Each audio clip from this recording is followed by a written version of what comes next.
Welcome back, everybody, to Neutrality Studies. Today, with Bem-vindos de volta, pessoal, ao Neutrality Studies. Hoje temos conosco Carlos Garcia Hernandes, autor de Fiat Socialism: Achieving the Goals of Socialism Through Modern Monetary Theory, um livro que, aliás, também existe em alemão e espanhol. Então, se você estiver ouvindo em outro idioma, pode encontrar o livro nessas línguas também. Estou muito feliz em conversar com o autor hoje. Carlos, seja bem-vindo. Pleased to talk to the author today. Carlos, welcome. Muito obrigado. É um grande prazer estar aqui com vocês. It's really great having you, and it's great. É realmente ótimo ter você aqui, e é ótimo ter o seu livro, do qual você até me enviou uma cópia. Agradeço pela análise. Sabe, muitas pessoas não conhecem bem a teoria monetária moderna. Eu já falei sobre isso neste canal algumas vezes, mas muita gente é muito desconfiada dela, porque é uma teoria econômica que meio que diz o oposto do que, mesmo dentro da esfera da mídia alternativa, muitas pessoas acreditam. Que o dinheiro deve ser limitado em sua oferta e em seu consumo. Que o papel moeda sem restrições é a origem de todos os problemas e que apenas o ouro real pode nos estabilizar.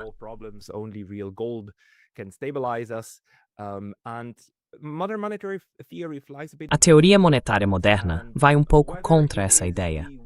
Se é a única forma de entender o dinheiro, é outra questão.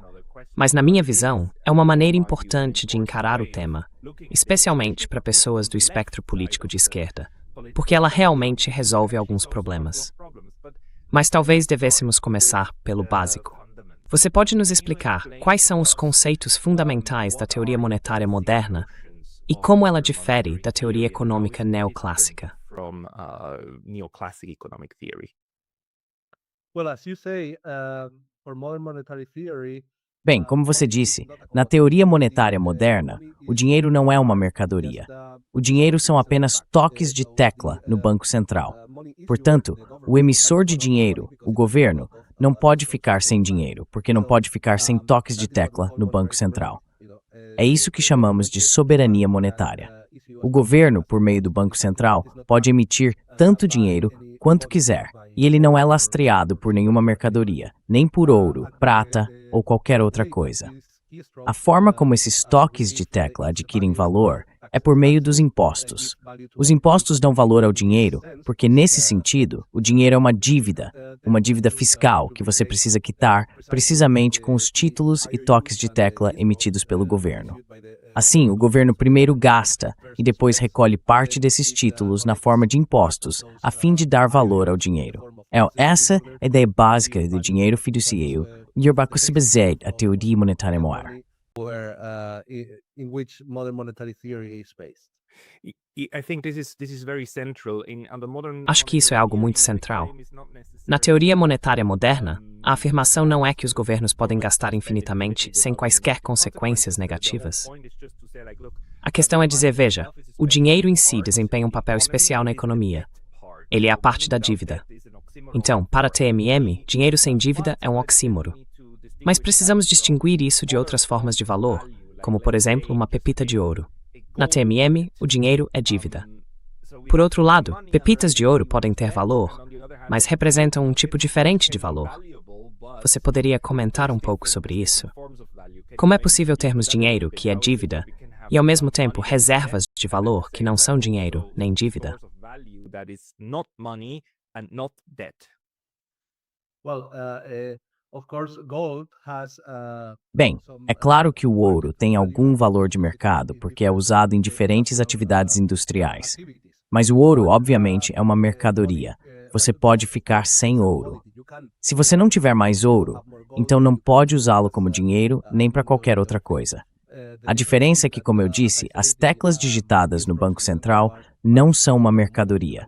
Você não pode ficar sem elas. É claro que isso não significa que se possa gastar sem limites ou sem consequências negativas. Você pode, obviamente, criar inflação, o que significa que o dinheiro emitido perde seu valor. Mas, em princípio, não é possível ficar sem ele. O problema é que se você cria dinheiro demais em relação aos bens e serviços disponíveis, o dinheiro perde seu valor. É isso que chamamos de inflação. then the money loses all its value. That's what we call inflation. Certo, então essa diferenciação é realmente importante, certo? Entre dinheiro e, por outro lado, mercadorias. E sabemos que, historicamente, às vezes as pessoas usavam mercadorias como dinheiro, certo? Elas pegavam pepita de ouro, moldavam em forma de moeda, carimbavam algo nela e começavam a usá-la como dinheiro. Mas a questão é que a MMT realmente diferencia essas duas categorias, certo?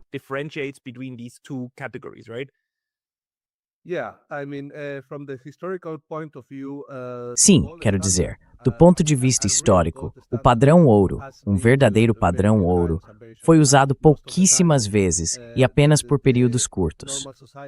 Na maior parte do tempo, as sociedades normais usaram dinheiro fiduciário para funcionar.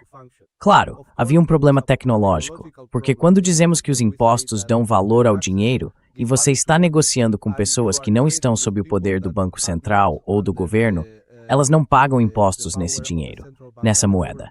E claro, então você precisa de outra moeda para negociar com elas, porque para elas isso não é relevante.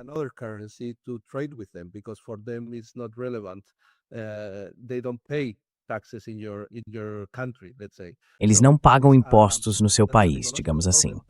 Então esse era um problema tecnológico que historicamente foi resolvido com o uso de ouro e prata. Mas é claro, como agora temos os meios tecnológicos para comercializar, sem usar nenhum tipo de mercadoria, hoje em dia também usamos moedas nacionais para negociar de um país para outro.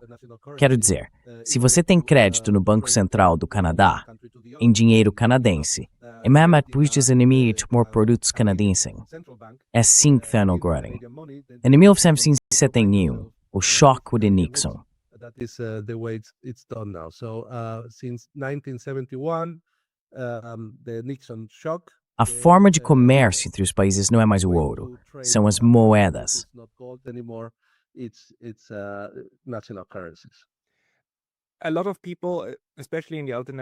Muitas pessoas, especialmente no espaço da mídia alternativa, veem isso como algo negativo. Elas veem o ouro como algo inerentemente bom, porque possui valor intrínseco. E o fato de o governo ter desvinculado a criação de dinheiro desse valor intrínseco é apenas um truque, uma forma de o governo minar a economia real e o valor real do dinheiro, e com o tempo, corroer esse valor por meio da inflação.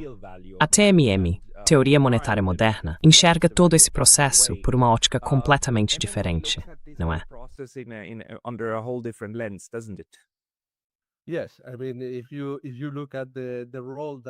Sim, quero dizer, se você observar o papel que o ouro desempenhou historicamente, ele foi horrível. Seres humanos têm se massacrado e se matado uns aos outros por milênios, apenas para obter o ouro de outra pessoa, o que é terrível. Então essa visão negativa, eu acho, é totalmente básica.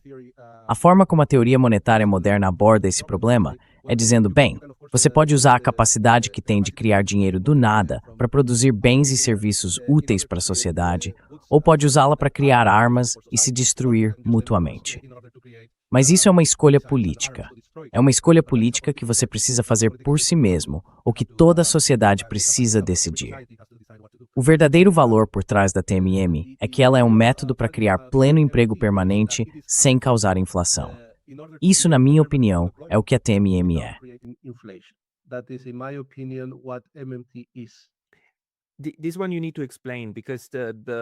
Essa você precisa explicar, porque a visão padrão é que se você cria dinheiro, então a oferta monetária aumenta, certo?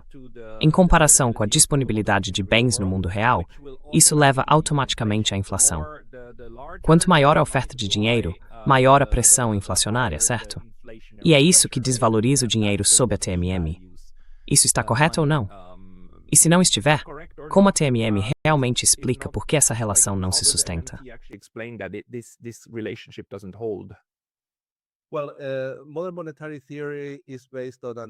Bem, a teoria monetária moderna é baseada em uma ideia chamada garantia de emprego, o que significa que toda pessoa que queira e possa trabalhar deve receber um emprego, seja por meios normais no setor privado ou no setor público permanente.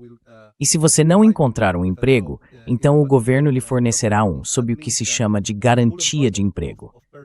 Isso significa que o pleno emprego se torna uma característica interna do ciclo econômico. O ciclo funciona com pleno emprego. E isso é naturalmente uma decisão de gasto. O governo sempre pode gastar o suficiente para empregar todos. Portanto, a garantia de emprego deve oferecer um salário que permita ao trabalhador ter uma vida digna, um padrão de vida decente, e isso passa a ser parte do ciclo econômico. And that becomes part of the economic cycle. That is the same way that we. É da mesma forma que sempre lidamos com outras características internas do ciclo econômico. Por exemplo, sempre garantimos escolaridade completa para as crianças. Não dizemos, agora temos uma crise econômica, então apenas 95% das crianças terão acesso à escola. Ou vamos deixar, sei lá, 5% da população morrer porque não tem acesso a hospitais. Isso só acontece, por exemplo, nos Estados Unidos, mas em pouquíssimos outros países. Quero dizer, operamos com certas características internas que estão sempre presentes. Por exemplo, escolaridade completa, assistência médica, não deixamos as pessoas passarem fome. Healthcare, we don't let people starve, we don't say the optimal Nós não dizemos que o número ideal de pessoas que passam fome por não terem comida suficiente é, digamos, 10% ou algo assim. Quero dizer, nós operamos visando a sobrevivência total das pessoas, mesmo em uma crise econômica. Então, da mesma forma que fazemos com essas questões, deveríamos fazer com o emprego, com o pleno emprego. Devemos sempre operar com pleno emprego. E dependendo do nível que você definir para o salário da garantia de emprego, os preços permanecerão estáveis. O salário da garantia de emprego ancora o nível de preços, porque você sempre terá um nível de preços próximo a esse salário.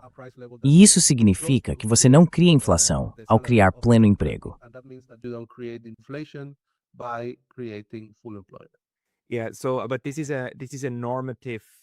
Mas isso é uma aspiração normativa, certo? Que o pleno emprego deveria ser como o ensino universal, algo que simplesmente existe.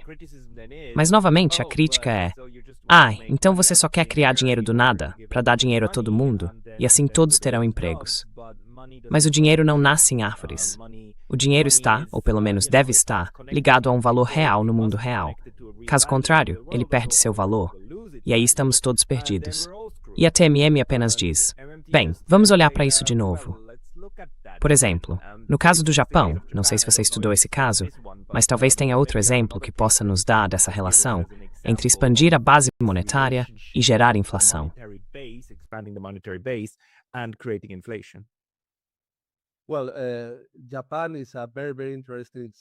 Bem, o Japão é um exemplo muito interessante. O pai da teoria monetária moderna, o economista australiano Bill Mitchell, chama o Japão de meu laboratório, porque ele destrói todos os mitos neoliberais sobre o dinheiro. Temos uma sociedade no Japão, onde há quase pleno emprego. Quero dizer, o desemprego não é zero, mas está muito próximo de zero. E por décadas, eles tentaram criar inflação sem sucesso. Houve até momentos em que tiveram pleno emprego funcional com deflação. Sim, com deflação. Isso destrói todo o paradigma neoliberal. E eles também tiveram uma característica muito específica e muito interessante em sua economia, que foram as taxas de juros de 0%. Ou seja, o Japão também quebra o mito de que taxas de juros positivas combatem a inflação. É o contrário, e o Japão é o exemplo vivo disso.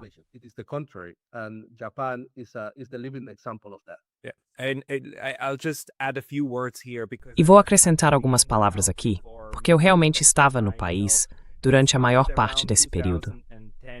Tudo começou por volta de 2010, quando o Banco Central decidiu que precisava iniciar o que foi chamado de afrouxamento quantitativo.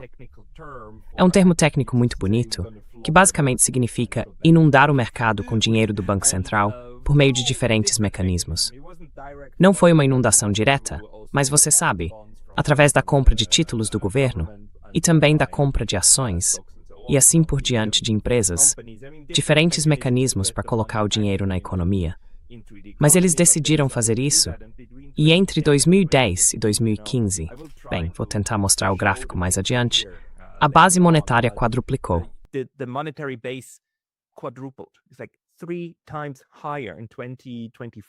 Em 2025, é cerca de 3 vezes maior do que era em 2010, talvez até um pouco mais, então algo como 3 vezes mais.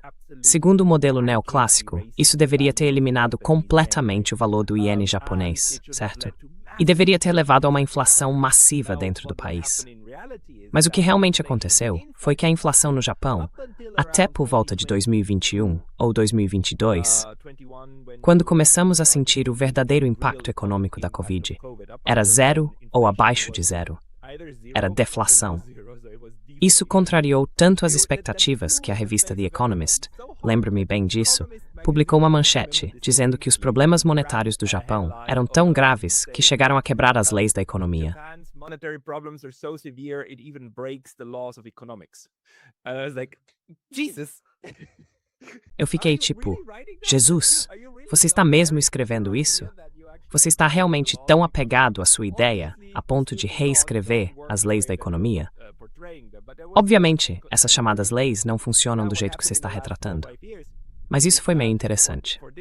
Agora, o que aconteceu nos últimos 4 ou 5 anos é que, por diferentes razões, principalmente relacionadas aos diferenciais de taxa de juros, as diferentes taxas nos Estados Unidos em comparação com o Japão, muita gente começou a converter sua moeda para dólares americanos para ganhar juros mais altos lá.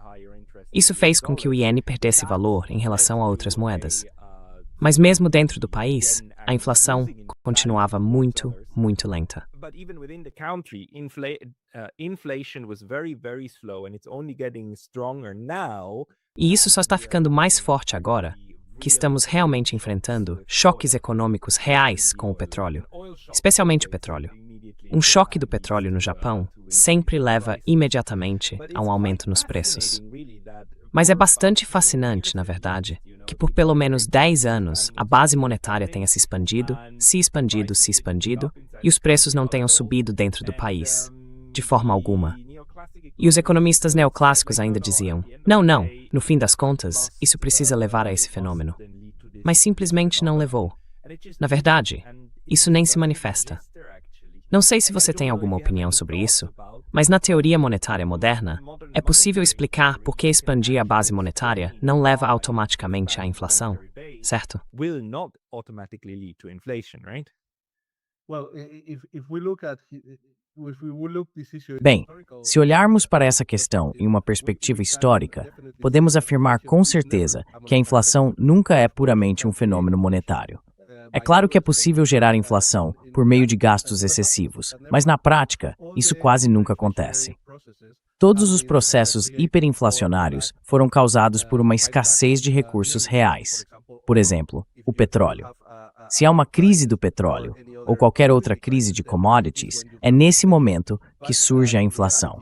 Na prática, a inflação nunca é apenas um fenômeno monetário, o que é algo que o paradigma neoliberal parece não conseguir compreender.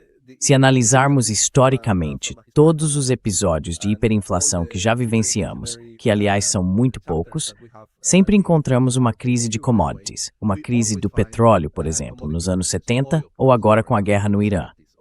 Mas nunca é simplesmente um fenômeno monetário.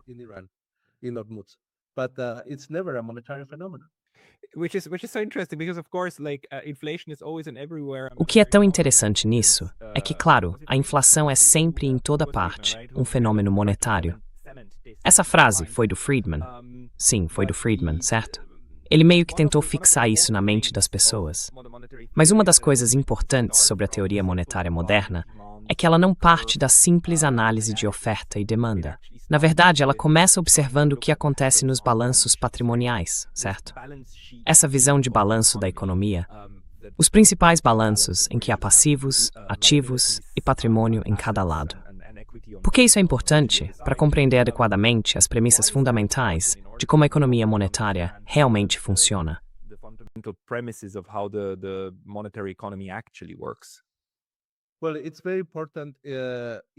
Bem, é muito importante para entender para que servem os déficits públicos. Os déficits públicos são algo que os neoliberais consideram uma coisa horrível. Na visão deles, é sempre melhor não ter nenhum tipo de déficit público. A própria palavra déficit tem uma conotação negativa. Algo que está em déficit é algo que não é suficiente ou... Sim, e isso anda de mãos dadas com a palavra dívida, certo? Dívida tem uma conotação moral negativa.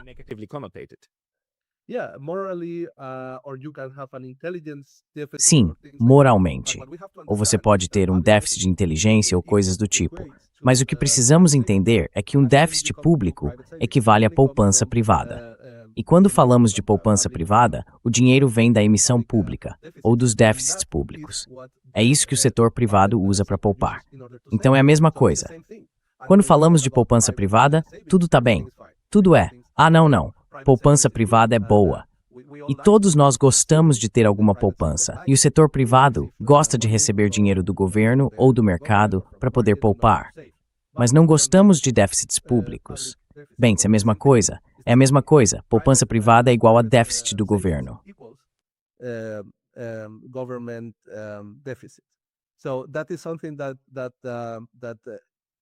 Isso é algo que o público em geral não entende muito bem. Sempre ouvimos, especialmente aqui no experimento mais neoliberal que a humanidade já viveu, a União Europeia, que eles lutam contra os déficits públicos. Bem, lutar contra os déficits públicos significa lutar contra a poupança privada. E a poupança privada é o que o setor privado usa para contratar, gastar, consumir, produzir bens e serviços. Essa é a perspectiva que a TMM adota. A poupança privada é igual aos déficits públicos. Então, qual é o nível adequado de déficit público? Do ponto de vista da TMM, é o nível que permite alcançar o pleno emprego sem gerar inflação.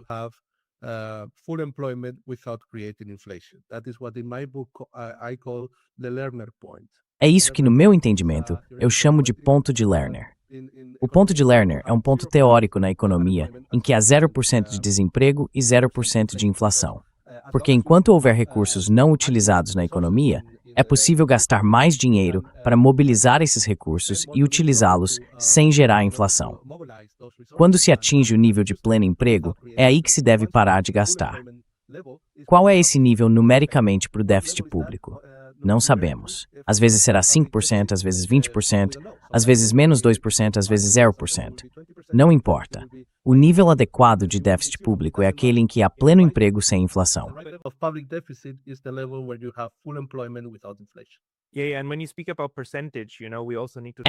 E quando falamos sobre porcentagens, sabe, também precisamos falar sobre a forma como medimos a dívida pública. Porque eu nunca entendi por que fazemos isso como uma relação dívida-PIB. É uma maneira tão arbitrária de tentar medir a dívida pública. Certo? Quanta dívida pública em relação ao PIB?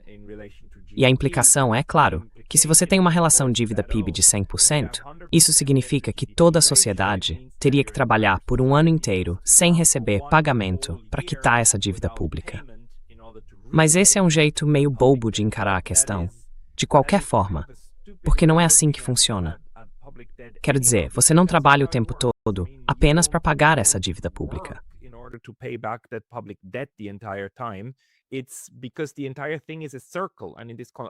É porque tudo isso é um círculo.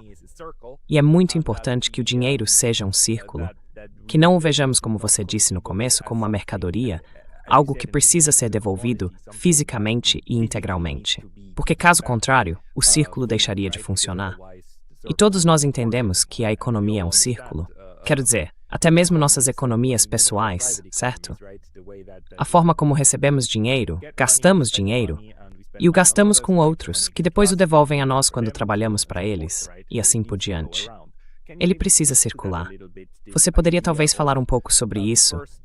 A ideia, primeiro, da relação dívida-PIB, e qual seria uma maneira melhor de entender o nível adequado de dívida e a circularidade do dinheiro, que eu acho que na TMM é algo aceito de forma inerente.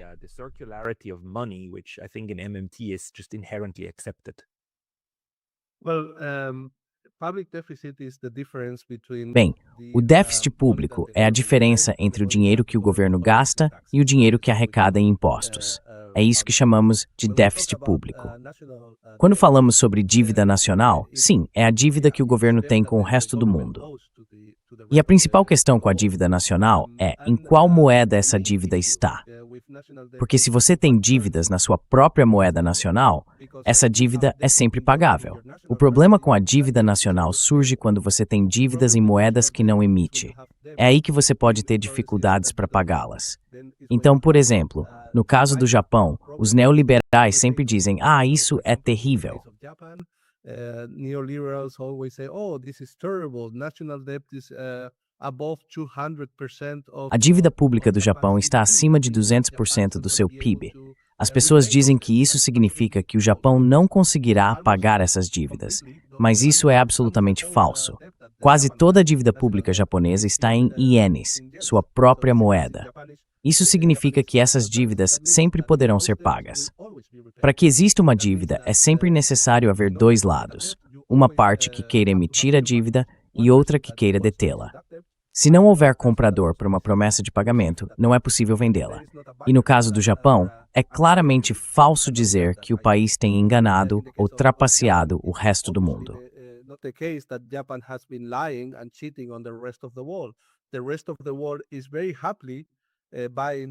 O resto do mundo está muito satisfeito em comprar dívida japonesa, porque essa dívida é em ienes, e o governo do Japão não pode ficar sem ienes. Isso significa que a dívida será sempre pagável. Ao mesmo tempo, o Japão tem uma inflação muito baixa e opera com pleno emprego. Com a moeda japonesa é possível comprar muitas coisas e coisas de valor muito alto.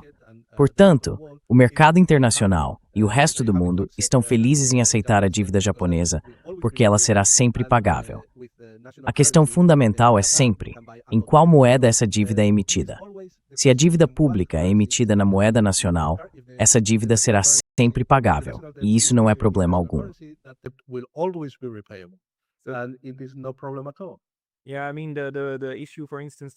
Sim, quero dizer, o problema, por exemplo, que a Argentina enfrentou várias vezes ao longo dos últimos 100 anos, um calote nacional, aconteceu porque ela tinha que pagar sua dívida em dólares americanos.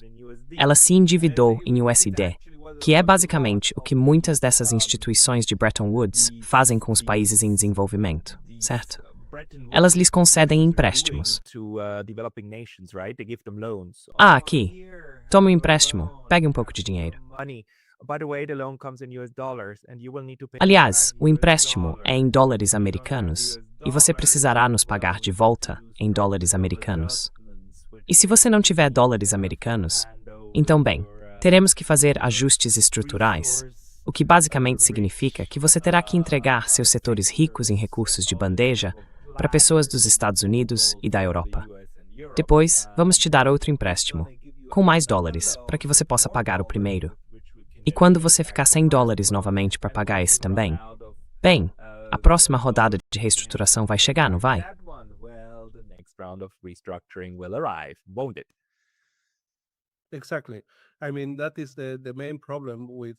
Exatamente. Quero dizer, esse é o principal problema dos países em desenvolvimento. Eles não têm permissão para usar sua própria moeda para comercializar com o resto do mundo. Sempre é necessário uma moeda estrangeira, normalmente dólares ou euros. E é por isso que eles sempre têm problemas com suas dívidas. No caso da Argentina, isso também é muito claro. Eles precisam usar sua moeda nacional nos mercados internacionais para receber esses dólares. E claro, isso inunda os mercados internacionais com dinheiro argentino, e esse dinheiro perde seu valor. Aí vem a inflação. Mas isso é algo que acho muito interessante agora com a experiência dos BRICS e as novas atividades econômicas que vemos na China, onde pela primeira vez os países em desenvolvimento têm sido autorizados a usar moedas nacionais para comercializar com esses países. E eu acho que esse é o caminho a seguir.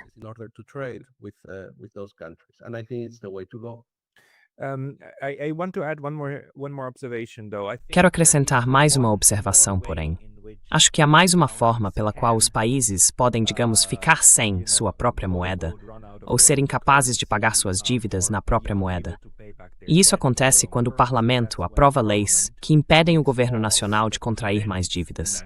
Quero dizer, alguns países, incluindo meu país de origem, a Suíça, têm essa política, o chamado freio da dívida.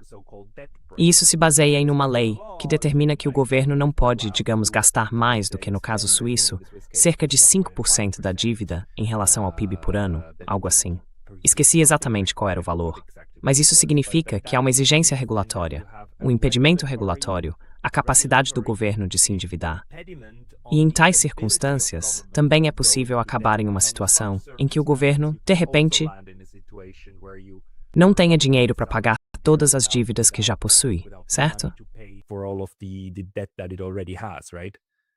Yeah, that is a self-imposed Sim, esse é um limite de gastos autoimposto, mas não é um limite funcional.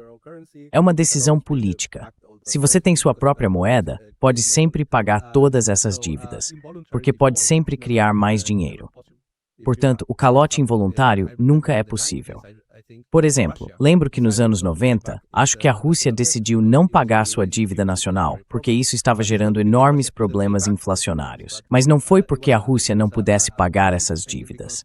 Foi uma decisão tomada porque o pagamento dessas dívidas estava destruindo a economia russa. Não é que eles não pudessem pagar. Eles escolheram não pagar. Quero dizer, você sempre pode pagar, mas é claro que às vezes as consequências são terríveis e os países decidem não pagar. Mas essa é uma decisão política, é algo que se decide voluntariamente. O calote involuntário nisso não é possível. The ICEP swore. Default on debt is not possible. You can always pay back In your own currency. in your own currency. Na sua própria moeda. Na sua própria moeda. Agora, o seu livro se chama, claro, Fiat Socialism. Eu percebi que há muitas pessoas à esquerda do espectro político, especialmente online, que realmente acreditam que o ouro tem valor intrínseco e que deveríamos voltar ao padrão ouro e coisas do tipo. E eu sempre penso, mas vocês, pessoas de esquerda, vamos pegar alguém como Jimmy Dore, por exemplo, de quem eu gosto muito. Eu admiro o cara, mas ele, pelo menos quando ouço suas falas sobre economia, não parece concordar com a TMM. Ele parece estar na linha de não, dívida pública é algo ruim. Devemos pagar tudo e voltar ao padrão ouro. E isso seria meio que o oposto do que, sabe, realmente ajudaria a concretizar o socialismo em nível nacional, não seria? Então, você pode nos explicar por que acha que a TMM é o caminho para realmente realizar o socialismo por meio do sistema fiduciário?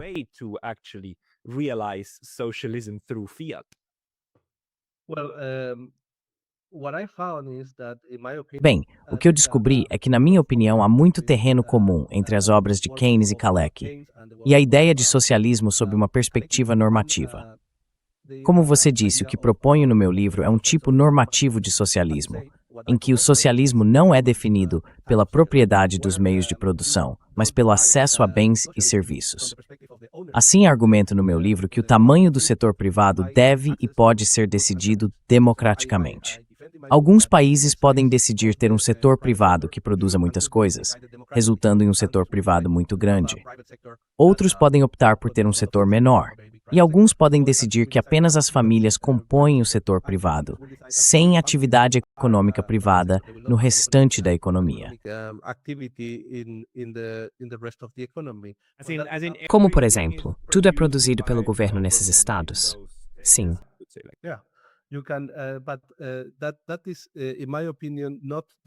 Mas isso, na minha opinião, não é a questão principal do socialismo. Sempre é possível decidir democraticamente. Toda sociedade pode decidir o tamanho de seu setor privado. Na minha opinião, seguindo a noção que David Graeber chamou de comunismo de base, a questão central do socialismo é o que e quem tem acesso a quais bens e serviços. Portanto, a meu ver, é dessa forma que devemos analisar uma transformação socialista da sociedade. E no meu livro, falo sobre um economista norte-americano chamado Stuart Chase, que publicou um livro na década de 1940 intitulado The Road We Are Traveling.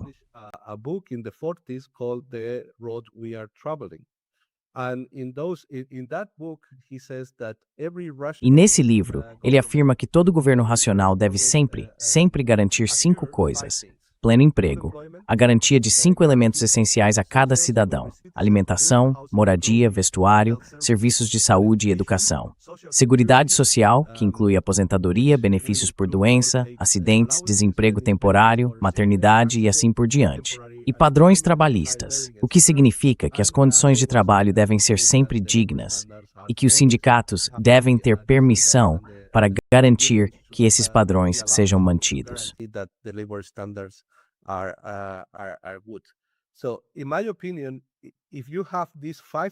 Então, na minha opinião, se você tiver esses 5 elementos essenciais que Stuart Chase em seu livro chamou de os 5 elementos que todo governo racional deve sempre assegurar a seus cidadãos, então você terá uma sociedade socialista.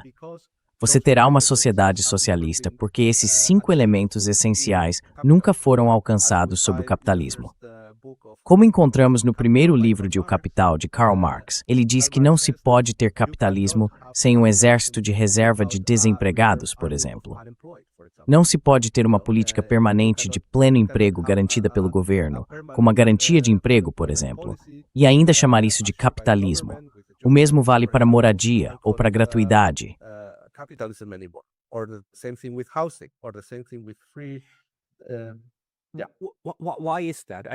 Por que isso? Nunca li O Capital de Marx. Você pode me explicar por que ele diz que o capitalismo é inerentemente incompatível com o pleno emprego ou com moradia para todos?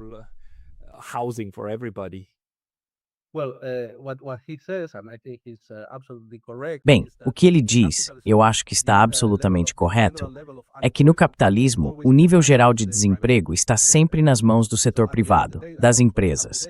Então, no fim das contas, e é o que temos hoje, as decisões tomadas pelas empresas privadas determinam qual é o nível de desemprego na sociedade. Se as empresas decidem demitir trabalhadores, esses trabalhadores ficarão desempregados. E, em última instância, essa decisão permanece nas mãos privadas. O que a garantia de emprego e a ideia de defesa social propõem é que a decisão sobre o nível geral de desemprego deve ser retirada das mãos privadas e colocada nas mãos do governo. O governo deve sempre garantir emprego pleno e permanente para que todos tenham um trabalho digno que lhes permita viver uma vida decente.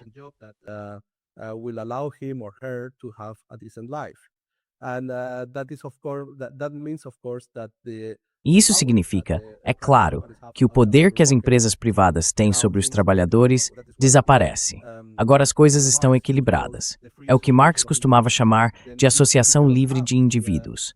Assim você não tem essa espada mítica pendurada sobre o seu pescoço, dizendo que se não se comportar ou se aceitar piores condições de trabalho, ficará desempregado e condenado a padrões de vida inferiores.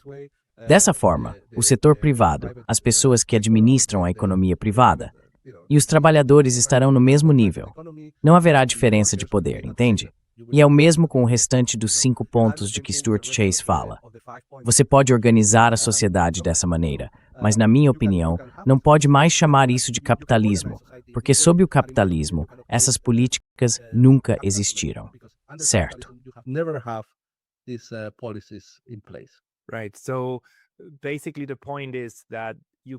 Basicamente, a questão é que você pode ter um sistema social que otimize para o lucro privado dos indivíduos, ou pode ter um sistema que otimize para o bem geral da sociedade, elevando o padrão de vida de todos. Mas não é possível otimizar para ambos ao mesmo tempo. É claro que pode haver uma combinação dos dois, mas não é possível otimizar simultaneamente para ambos. E um sistema capitalista sempre tenderá a otimizar para o primeiro. O que também explica porque vemos todas essas versões intrínsecas de falhas de mercado no capitalismo.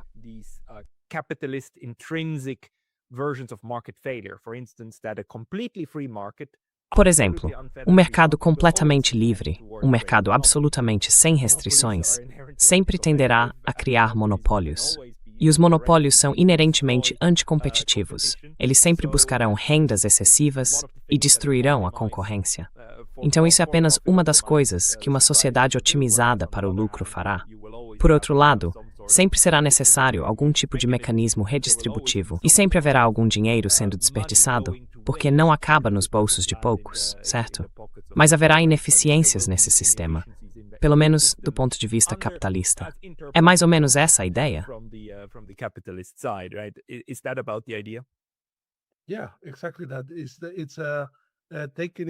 Sim, exatamente isso. Está levando em consideração as classes percorridas. E para se ter uma sociedade igualitária, não se trata de uma questão de redistribuir a riqueza, mas de pré-distribuí-la. Quero dizer, você reúne todas essas características, esses 5 pontos de que falei a partir de Stuart Chase, as características internas do ciclo econômico. E sob a perspectiva marxista, o que Marx argumenta, especialmente no terceiro volume de O Capital, é que, se você permitir a iniciativa privada, o sistema necessariamente entrará em colapso. Portanto, ele não faz um argumento moral, dizendo, prefiro a propriedade pública dos meios de produção, ou acho que formas coletivas de produção são moralmente melhores do que formas privadas de criar bens e serviços. Não, não. O que ele apresenta é uma profecia. A profecia de que se você permitir a iniciativa privada, mais cedo ou mais tarde haverá uma crise econômica e todo o sistema irá em colapso.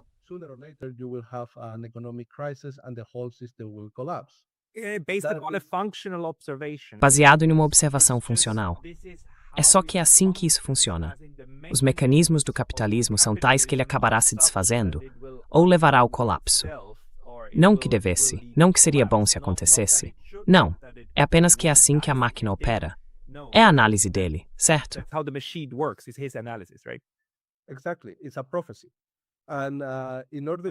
Exatamente. É uma profecia. E para sustentar essa profecia, ele usa o ouro, ou o dinheiro mercadoria. No segundo volume de O Capital, ele diz que os proprietários privados dos meios de produção só podem extrair do ciclo econômico aquilo que colocaram antes, ou seja, não podem retirar mais dinheiro do que investiram. E ele argumenta que isso ocorre porque o dinheiro é ouro, que sempre há dinheiro baseado em mercadoria no ciclo econômico. Pois bem, é exatamente isso que a MMT refuta e não aceita. Eu falo sobre o ciclo de produção, em que desde o início da civilização, houve mais investimento na sociedade do que o dinheiro lastreado em ouro que se poderia colocar no ciclo econômico. Isso porque desde o Neolítico, desde a Revolução Neolítica, o governo sempre pôde gastar a moeda nacional na economia para criar bens e serviços.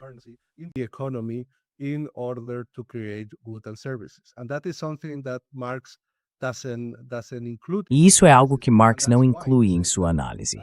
É por isso que ele diz que se você permitir a iniciativa privada na economia, a economia sempre entrará em colapso. Acho que essa é a parte em que ele não acerta. Eu falo, por exemplo, sobre a lei da tendência da taxa de lucro a cair, e acredito que se olharmos para o registro histórico, isso é factualmente falso. E digo que de uma perspectiva monetária moderna, a maneira de ir além dessa falsa lei histórica é por meio da lei de Mosler, nomeada em homenagem a Warren Mosler, o outro pai da teoria monetária moderna. Ele diz que não existe crise financeira que não possa ser superada por um nível suficiente de déficit público ou por um nível suficiente de redução de impostos.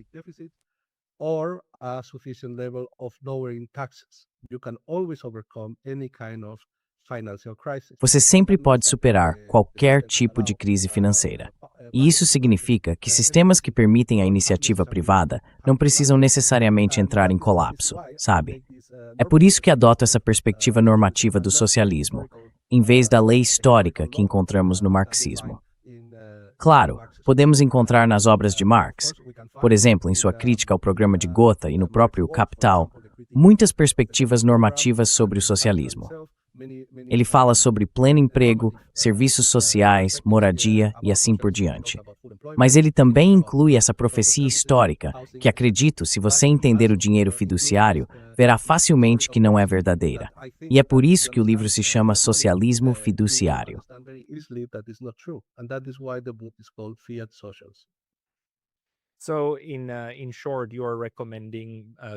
Então, em resumo, você está recomendando que pessoas com inclinações socialistas façam uma análise profunda e séria da teoria monetária moderna. Não para inventar histórias do nada, mas para compreender de forma adequada como a economia real e o sistema monetário funcionam em conjunto. A ideia é desenvolver políticas que sejam A, sustentáveis e B, socialistas, e não cair na armadilha do simplesmente não temos dinheiro. Você sabe, o de sempre. Adoraríamos ter pleno emprego, um bom sistema educacional, saúde, mas simplesmente não temos dinheiro.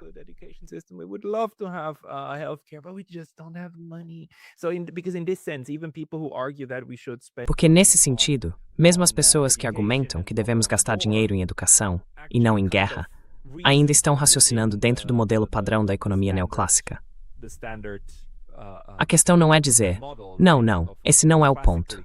Quero dizer, na verdade, teríamos dinheiro para ambos se apenas acertássemos o sistema. Embora eu ache que seja uma boa ideia tirar dinheiro do complexo militar industrial por qualquer meio e a qualquer momento. Devemos tirar dinheiro deles. Mas o ponto principal é que a forma de pensar sobre dinheiro e distribuição é bastante diferente, de maneira fundamental, nesses dois sistemas teóricos, certo? Exactly. And you can also see, for example, Exatamente. E você também pode ver casos históricos, por exemplo, na União Soviética. A Rússia era um país muito pouco desenvolvido antes da Revolução Soviética. E algumas décadas depois, você tinha a primeira pessoa no espaço, a vitória na Segunda Guerra Mundial, e o país havia se tornado uma superpotência. De onde veio isso? Dos impostos que os pobres cidadãos soviéticos pagavam. Bem, isso é absurdo. Os impostos pagos pelos cidadãos soviéticos eram muito poucos. Eles não financiavam nada. O que se vê é uma política de pleno emprego implementada por Lenin, em que as pessoas iam trabalhar e eram pagas em rublos. E havia o plano GOST, que era o plano para industrializar a União Soviética. Todos tinham emprego, todos produziam para a sociedade e eram pagos em dinheiro russo, em rublos.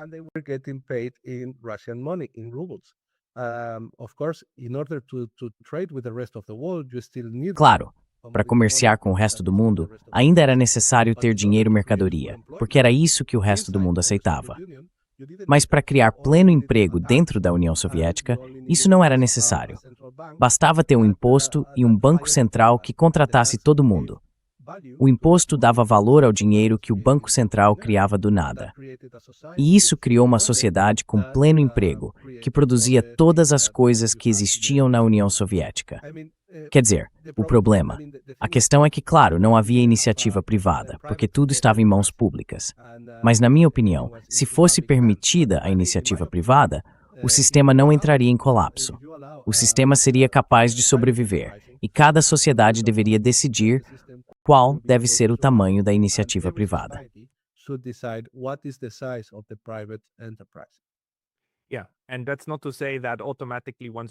E isso não quer dizer que uma vez que você tenha uma sociedade assim, tudo que ela produz seja automaticamente bom. Sempre existe a possibilidade de desperdiçar recursos de trabalho. É possível produzir coisas estúpidas, produzir coisas contraproducentes, como armas, bombas e assim por diante, que podem matar muitas pessoas. Mas no fim das contas, isso é uma decisão política. O problema não é quem tem o dinheiro, o problema é quem decide o que produzimos.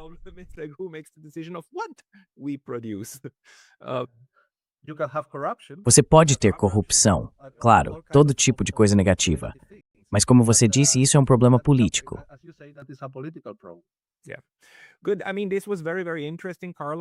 Ótimo. Quero dizer, isso foi muito interessante, Carlos. Muito obrigado. Acho que realmente vale a pena falar sobre essa abordagem. E, novamente, quando chamamos isso de teoria monetária moderna, não quer dizer que seja como a teoria da relatividade ou algo do tipo. As teorias nas ciências sociais e afins geralmente designam certas formas de compreender os mecanismos com os quais trabalhamos. Temos o modelo neoclássico, que parte de certas premissas, e temos o modelo da TMM, que também parte de premissas, mas, na minha opinião, ele se baseia muito mais na mecânica real. E então chegamos a conclusões diferentes sobre como entender o funcionamento da própria sociedade. Vamos deixar isso registrado. As pessoas que quiserem adquirir o seu livro, onde podem encontrar Fiat Socialism?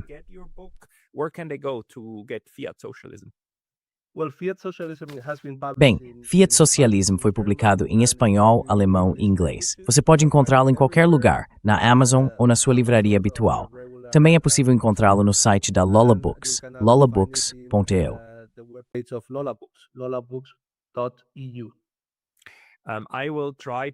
Vou colocar o link do livro, é claro, nos 3 idiomas, na caixa de descrição abaixo. Voltaremos a conversar. Carlos Garcia Hernandes, muito obrigado pelo seu tempo hoje. Muito obrigado. Foi um grande prazer.